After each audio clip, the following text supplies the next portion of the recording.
여러분 안녕하십니까? AMA PCM 영업관리론 챕터 13 Evaluating Salesperson Performance입니다. 영업사원 성과 평가에 대해서 공부하겠습니다. 먼저 1절 Performance vs Effectiveness입니다. 성과 대 효과성 또는 효과라는 주제로 공부할 텐데요. 우리 책에 이렇게 세 가지가 나옵니다. Behavior, Performance, 그 다음에 Effectiveness입니다. Behavior는 행동이죠. 활동이죠. 무언가를 영업사원이 하는 것입니다. 행동이죠. 노력을 기울이는 것이고요. 그 다음에 퍼포먼스가 뭘까요? 퍼포먼스는 바로 그 노력, 그 행동, 활동의 성과죠. 성과인데 이 성과라는 게 그 조직의 목표와 무관한 성과가 아니라 조직의 어떤 목표가 있을 때 그 목표에 맞는 방향으로 성과를 냈을 때 그게 이제 유의미한 성과겠죠. 자, 세 번째는 effectiveness인데요.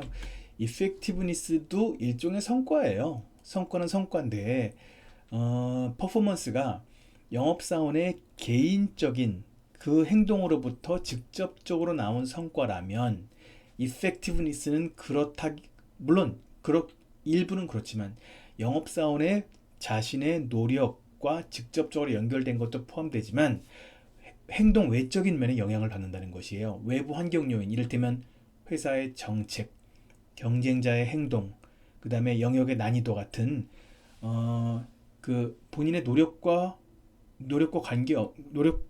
외에 다른 요인에 영향을 받는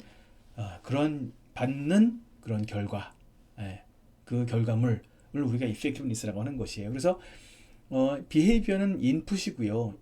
퍼포먼스와 effectiveness는 아웃풋인데 퍼포먼스는 어떤 노력을 통한 행동을 통한 직접적인 아웃풋이라면 effectiveness는 그 외부 환경에 영향을 받은 그 성과다, 이렇게 보시면 되겠습니다.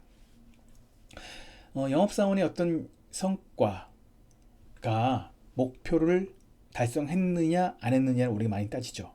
근데 문제는요, 달성했냐 안 했냐만 너무 따지고 달성을 했는데 얼마나 달성했는지, 이를테면 목표가 100억이었어요. 근데 101억이 있고 110억이 있을 거 아니에요. 이건 분명히 다르단 말이에요. 이게 바로 매출의 수익성인데요.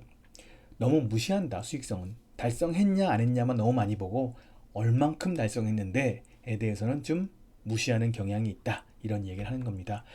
자, 이번엔 우리 교재에 나오는 리더십이라는 상자 글이 나오는데요. 거기 나오는 내용에 대해서 설명을 드리겠습니다.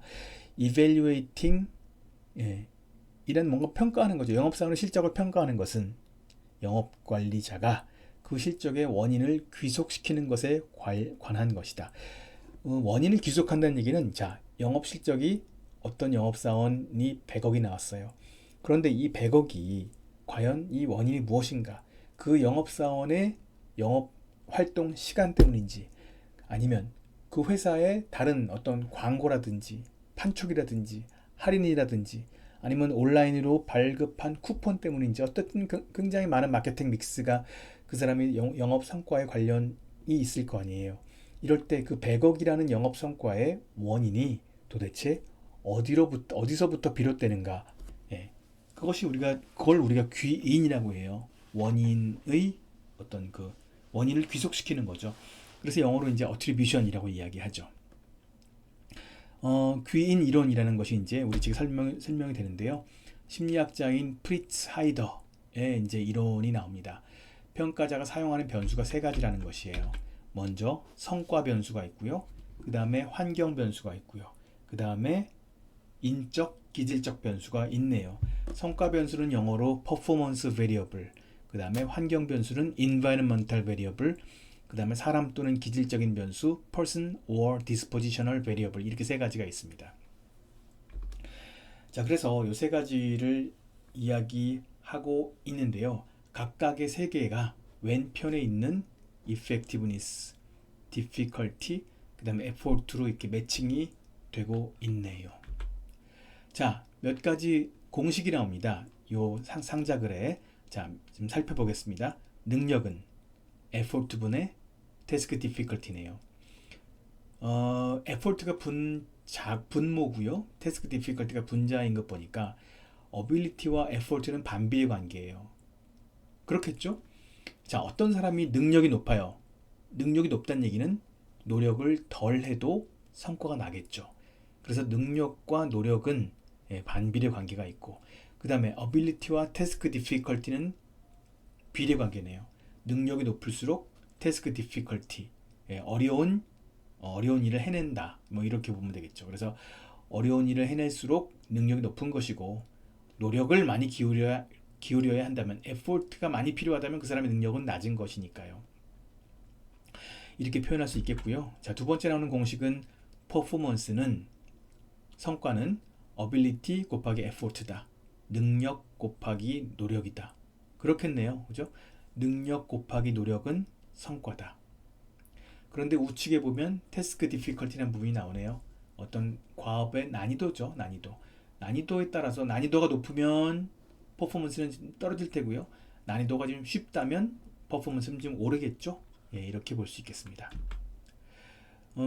영업과 이제 매칭을 시켜 생각해 볼 때, 영업사원이 자기가 맡은 그런 그 영업 구역을요, 영업 영역이라고 많이 불러요. 이제 직역해서 이제 그렇게 말하는데요. 영어로 말하면 테리토리죠. 어떤 영업사원 A는 테리토리가 아주 유리하고 영업을 쉽게 따낼 수 있는, 이를테면 그 사람의 영역은 고객이, 그러니까 자기랑, 그러니까 우리 회사의 제품을 선호하는, 우리 회사의 제품을 쓰는 고객이 많아요. 그 영역에는. 그런데 영업사원 B가 맡은 영역은 굉장히 작은 도시밖에 없고, 그 다음에 공업이 발달되지 않아서 우리 제품을 사주는 기업이 많지 않아요.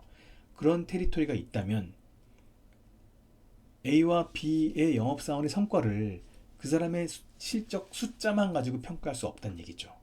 그래서 영역별로 난이도가 다르다면 그 난이도에 따라 각 영업사원이 따낸 실적을 평가할 때 어느 정도 난이도 조정이 필요하다는 것이죠.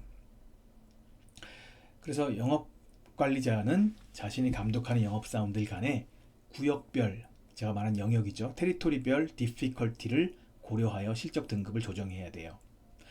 하지만 우리 문제에 나오는 내용인데요, 불행히도 영업관리자들이 성과평가를 완료할 때 이를 무시하는 경우가 많다고 합니다. 자, 여기서 그래서 나오는 얘기가 이제 귀인 오류라고 하던 몇 가지가 나오는데요. 우리가 attribution, 즉 귀인을 따질 때 오류가 있다는 얘기예요. FAE라는 약자로 쓰이기도 하더라고요. 자, 여기 나오는 말을 보면 방금 이야기한 것처럼 테리토리의 difficulty 같은 어떤 자기가 담당한 구역의 난이도 같은 거를 너무 그러니까 그런 게 무시된다고요. 그런 백그라운드 정보나 맥락적인 그런 정보가 무시되고, 그들의 평가 등급이 능력과 노력에 대한 지각 같은 너무 그 사람에 관련된 요인에만 너무 기초되고, 맥락적 정보나 백그라운드 정보는 너무 쉽게 무시되더라. 이것이 이제 우리 책에서 우리 요 상자글에서 다룬 이야기하는 FAE, 근본적 귀인 오류라고 말하는 것이라는 것이죠. 자, 여기까지가 이제 1절 주관적 측정치였고요. 2절은 objective measure, 즉 객관적 측정치입니다. 자, 2절은 객관적 측정치, 3절은 주관적 측정치, 이렇게 다뤄보도록 하겠습니다. 자, 2절은 객관적 측정치인데요. 객관적이라는 얘기는 뭘까요?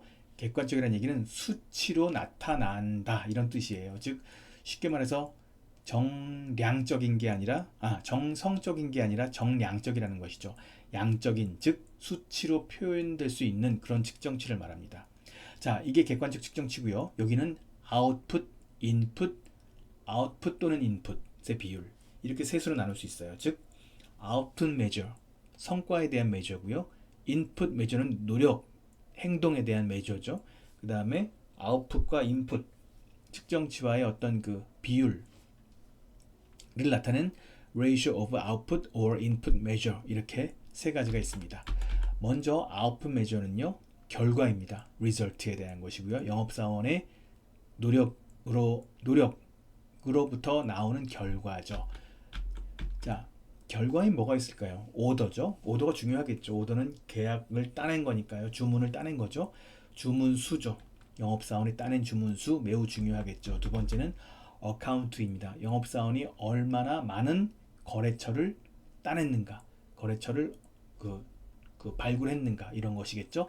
이것이 이제 거래처와 관련된 측정치입니다. 자, 두 번째는 인풋이에요.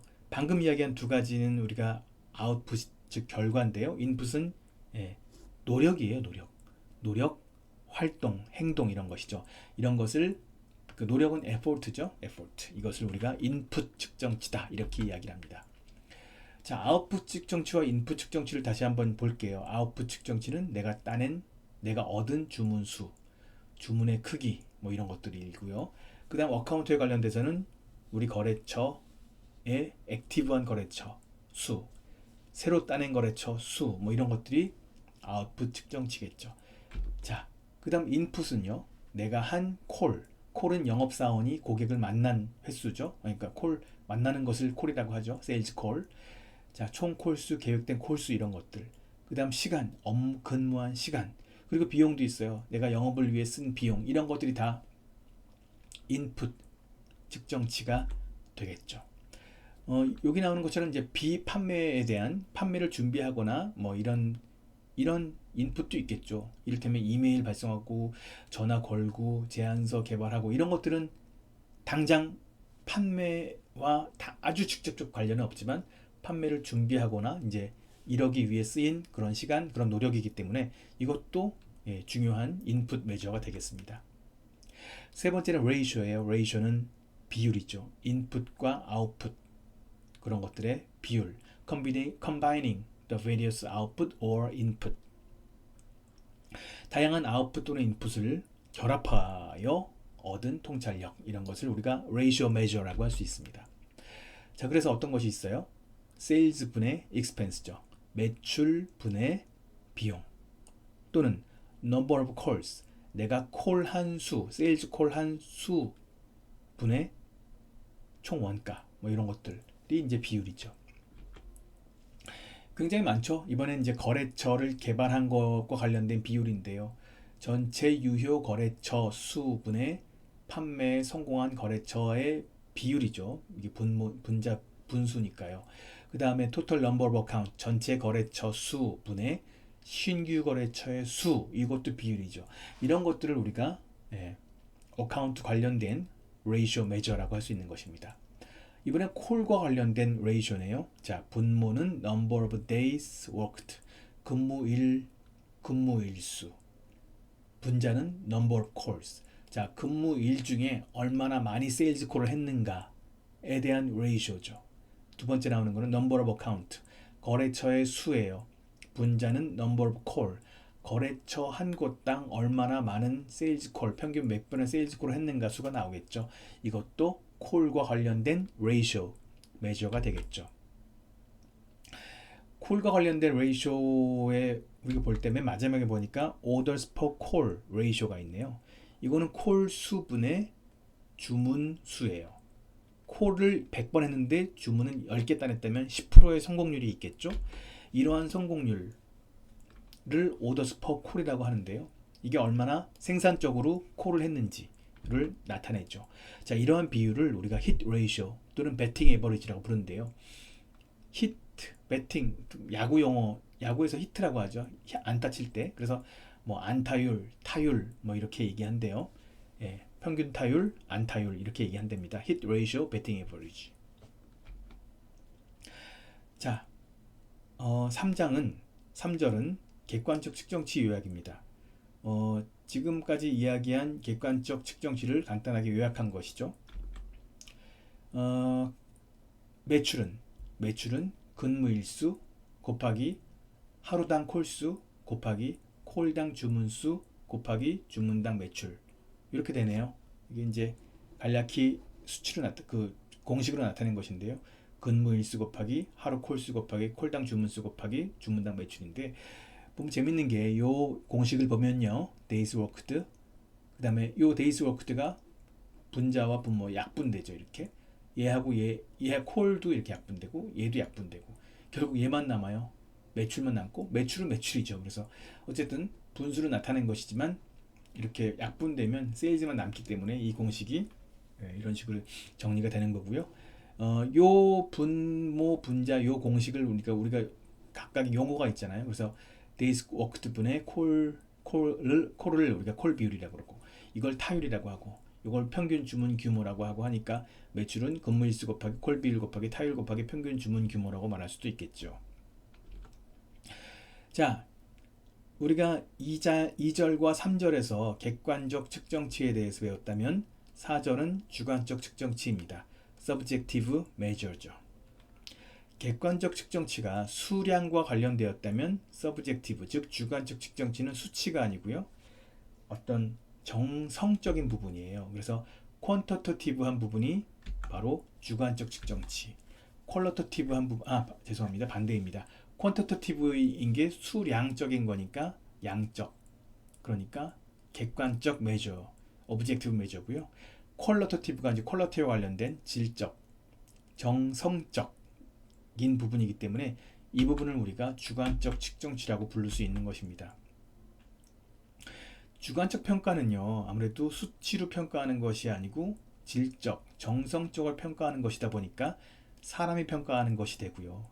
사람이 평가하다 보니까 어느 정도 오류가 생길 수밖에 없습니다. 이것을 우리가 바이어스라고 하는데요. 바이어스는 평가자의 오류다, 평가자의 어떤 일종의 어떤 편견 또는 선입견, 프리컨셉션, 이런 것들 때문에 생겨나겠죠, 아무래도. 그래서 주관적인 평가 시스템은 문제가 있을 수밖에 없어요. 그래서 봅시다. 주관적인 평가 양식, Subjective Rating Form을 사용할 때의 몇몇 문제점에 대해서 알아봅시다. 첫 번째 문제는 Lack of an Outcome Focus입니다. 결과 초점이 부족하다는 얘기죠. 이 말은 뭐냐면요, 우리가 평가하는 행동이 성과에 중요하게 영향을 미치는 행동인지 그렇지 않은지 잘 확인하지 못했다는 얘기예요. 그런 게 이제 첫 번째 문제가 되고요. 두 번째 문제는 ill-defined personality trait입니다. 잘못 정의된 성격 특질. 이 얘기는 뭐냐면 성과에 별로 중요한 영향을 미치지 않는 성격 특질인데 평가에 포함될 수 있다는 얘기예요. 세 번째는 할로 이펙트입니다. 후광 효과 또는 할로 효과 이렇게 말할 수 있는데, 다른 영역에서의 성과가, 그러니까 한 영역에서의 성과가 다른 영역에 영향을 준다는 얘기예요. A에서 평가한 항목이 B의 평가에 영향을 준다는 얘기죠. 흔히 나타나는 그 오류 중에 하나인데요.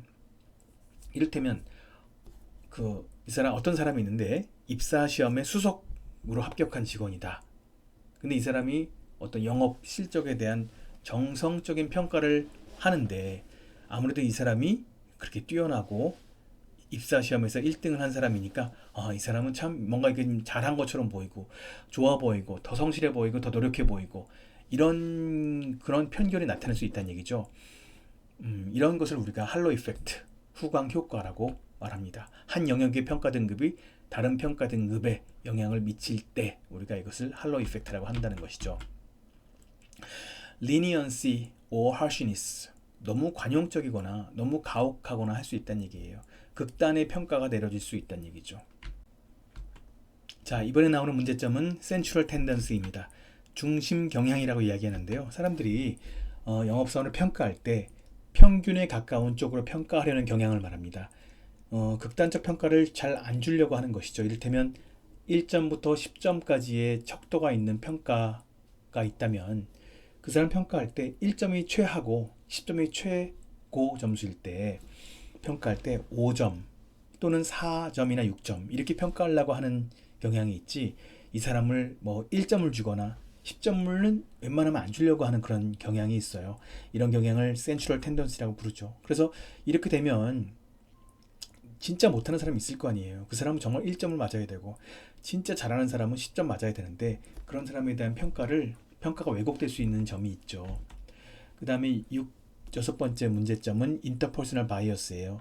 내가 잘 아는 사람이나 내가 호의적으로 보는 사람의 점수는 높고, 내가 잘 모르고 아니면 내가 개인적으로 별로라고 생각하는 사람에게 점수가 낮아질 수 있는 그런 바이어스도 있겠죠. 그 다음 7번은 organizational uses influence인데요. 이 평가가 어떤 용도로 사용되는지에 대해서 바이어스가 생길 수 있다는 것이에요. 이를테면 이 평가가 그 영업사원의 급여, 보상을 위해 하는 평가라면 아무래도 좀 부담스럽죠. 너무 낮게 주기. 그럴 때는 좀 후하게 주고요. 이 조사, 이 평가가 그 사람의 뭐 결정적인 무슨 급여나 그런 걸 결정하는 것이 아니라 그 사람의 어떤 행동을 좀 더 개선시키기 위한 그런 목적이라면 과감하게 좀 낮은 점수를 줄 수도 있겠죠. 사실 이런 것 때문에 점수가 바뀌어서는 안 되는데 아무튼 이런 것도 일종의 문제점이라고 볼 수 있는 것이죠. 자, 그래서 지금 말한 것들로 인한 문제로 인해 성과평가 시스템에 왜곡이 발생할 수 있는데요. 그런 왜곡을 방지하기 위해서요. 많은 기업들이 그 트레이닝과 가이드라인을 제공하고 있대요. 자, 이를테면 이런 것들이죠. 자, 무슨 얘기를 하고 있는 거냐면, 자, 지금 이야기한 여러 가지 문제점, 이런 것도 오류잖아요. 그래서 성과 측정, 성과 평가에서의 오류를 피하기 위한 여러 가지 어떤 방법들에 대해서 이야기합니다. 자, 1번, definition. 그 성격적 특질에 대한 definition을 잘 보라는 거예요. 그리고 신중하게 읽어라. 정의를 철저히 신중하게 읽어라. 이를테면, 정직성을 평가하라고 했어요. 정직성 또는 성실성을 평가하라고 했어요. 근데 도대체 정직성이란 어디부터 어디까지가 정직성이고 성실성은 어디부터 어디까지 성실성인지에 대한 정의가 없다면 측정하는 사람마다 다 이렇게 애매하게 생각될 거예요. 이런 평가 측정치의 어떤 뭐 이런 그 정의의 이 기준에 대한 정의가 없어서. 그래서 이를테면 정직성은 이러이러한 것을 측정한 이러한 부분에 대한 측정이고요. 성실성은 이런 부분에 대한 측정입니다. 이렇게 뭔가 명확히 정의가 내려져야 한다는 얘기죠. 두 번째, 과대평가하는 일반적 경향에 대비하라는 말도 나오고요. 그 다음에 개인적인 취향이나 싫어하는 것이 여러분의 점수 부여에 영향을 미치도록 하여라.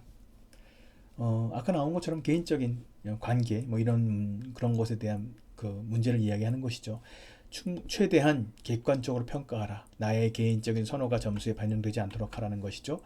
한 가지 요인에 대한 평가가 다른 요소의 평가에 영향을 미치지 않도록 하라. 아까 이야기한 할로 이펙트, 후광 효과 같은 이야기죠. 그 다음 잠재 능력이 아닌 관찰된 성과에 근거하여 점수를 부여하라. 이 영업사원 참 잘할 것 같은데 이게 아니고 잘 했는지를 보란 얘기죠. 그 다음에 지금 이 평가가 1년 1월부터 12월까지 전체 기간 동안의 평가라면 전체적인 일반적인 것에 대한 평가를 하란 얘기죠. 이를테면 이 사람이 3월 달에 엄청난 성과를 내고 11월 달에 엄청난 성과를 냈어요. 이 성과만 가지고 이 사람 대단해 이렇게 평가하지 말란 얘기죠. 전반적으로 잘했는지 몇몇 번 잘한 게 아니라 일반적으로 1월부터 12월까지 전체적인 관점에서 볼 때 잘했는지를 보란 얘기죠. Have sound reasons for your ratings. 당신이 매긴 점수에 대해서 확고한 이유를 가져라. 내가 점수를 만점을 줬다면 왜 만점을 줬는지에 대한 나 스스로의 어떤 근거가 필요하다는 얘기죠. 자, 이번엔 바르스라는 말이 나옵니다. 바르스는 그 사람을 평가하는 시스템의 일종인데요. 그들의 성과에 핵심적인 행동을 먼저 식별하고요. 그 행동에 대한 적절한 설명이 써 있어요. 그 사람을 평가하기 위한 어떤 appropriate description. 자, 예를 들어 드릴게요. 이를테면 어떤 사람의 그 평가 속성 중에 하나인 promptness in meeting deadline. 이 영업사원이 데드라인을 잘 맞추고자 하는 그런 노력, 그런 어떤 그 신속 대응성, 이걸 평가하고 싶어요. 그래서 이 속성에 대해서 그 사람을 0점부터 10점 사이에서 평가를 하고 싶어요. 이때 왼쪽 보면 이렇게 성과에 대한 어떤 그 설명이 나오고요. 그 성과에 대한 항목이 나오고요. 오른쪽을 보면 그 점수별로 자세한 디스크립션, 설명이 나오죠. 이런 식의 성과 측정 방법을 시스템을 바르스 시스템이라고 부르는 것입니다. 자, 우리말로 이를테면 10점은 뭐예요? 가장 어려운 상황에서도 필요한 모든 현장 보고서를 신속하게 제출할 것으로 예상됨. 이렇게 되면 이 사람은 10점을 받을 수 있는 것이죠. 아니면 맨 밑에 현장 영업 보고서를 제때 제출하지 않고 이러한 경영을 개선하기 위한 경영 지침에도 저항할 것으로 예상됨. 이렇다면 이 사람은 0점을 받게 되겠죠. 자, 다섯 번째 이야기는 성과평가의 360도 피드백에 대한 이야기입니다. 자, 어떤 사람이 어떤 사람을 평가해요. 어떤 영업사원을 평가해요. 할 때 그 평가가 그 사람의 어떤 객관적 측정치, 주관적 측정치가 있겠지만 이게 한 명, 그 사람을 관리하는 영업 매니저 한 명으로부터의 객관적, 주관적 측정치에 의존하는 것은 좋지 않다. 한 명이 아니라 멀티플 소스로부터 나와야 한다는 것이죠. 이를 360도 성과 피드백, 360도 퍼포먼스 피드백이라고 부르는데요. 방금 전에 이야기한 멀티플 소시스, 복수의 소스란 얘기는 어떤 이야기를 하느냐? 이를테면 외부 고객, 익스터널 커스터머, 두 번째 외부 고객을 서비스할 때의 리소스 역할을 하는 내부 조직 구성원, 세 번째는 영업사원의 판매팀의 다른 구성원, 네 번째는 그 영업 매니저들이 가질 수 있는 그 휘하에 있는 모든 직접 보고 인력, 이를테면 영업 보조 인력도 포함해서요. 그 다음에 5번 영업 매니저는 원래부터 있던 사람이고요. 이렇게 이런 사람들로부터 한 명으로부터가 아니라 이렇게 5개의 소스로부터, 물론 5개일 수도 있고 그 이상일 수도 있고 그렇겠죠. 즉 멀티플 소스로부터 피드백을 받는 것이 중요하다는 것이 바로 360도 성과 피드백에서 이야기하는 것이죠. 자, 이번엔 셀프 이밸류에이션이에요. 셀프라는 얘기는 셀프, 내가 나의 성과를 평가하는 것이죠. 그래서 영업사원 스스로 설정된 목표와 주관적 성과 기준에 따라서 내 성과에 대한 정직한 평가를 내가 하는 것이에요. 이는 영업 매니저와 직접 그 공식적인 성과 리뷰 세션 전에 미리 준비를 해놔야 되는 것이라고 합니다. 이것을 셀프 이밸류에이션, 자기 자체 평가라고 합니다. 올바른 평가는 영업사원의 직무 만족도를 높이죠. 올바른 평가란 명확한 평가 기준이 필요합니다. 클리어 크라이테리어. 그 다음에 영업사원의 어떤 어프로벌, 승인 또는 동의를 얻어야 한다. 세 번째는 평가가 공정하게 인식되어서 used in determining reward, 보상을 결정하는 데 사용될 때, 이럴 때 우리가 올바른 평가다, 이렇게 평가할 수 있다는 것입니다. 자, 퍼포먼스 매니지먼트 시스템, 성과 관리 시스템. 궁극적으로 영업 조직은 성과 관리 시스템이라는 것을 만들기 위해 노력할 필요가 있습니다. 이를 위해 성과 정보가 시의적절하고 timely, 정확하며 accurate, 그 다음에 기업의 고객 관리 측면에 적합해야 된다. relevant 해야 되고, 적합하도록 고객 서비스 프로세스에 대한 피드백의 모든 요소들을 integrating, 통합하고자 하는 그런 커미트먼트, 그런 결심이 필요하다. 이런 이야기가 나옵니다. 자, 여기까지가 챕터 13장 영업사원 성과평가에 대한 이야기로서 모든 강의를 마치도록 하겠습니다. 여러분 감사합니다.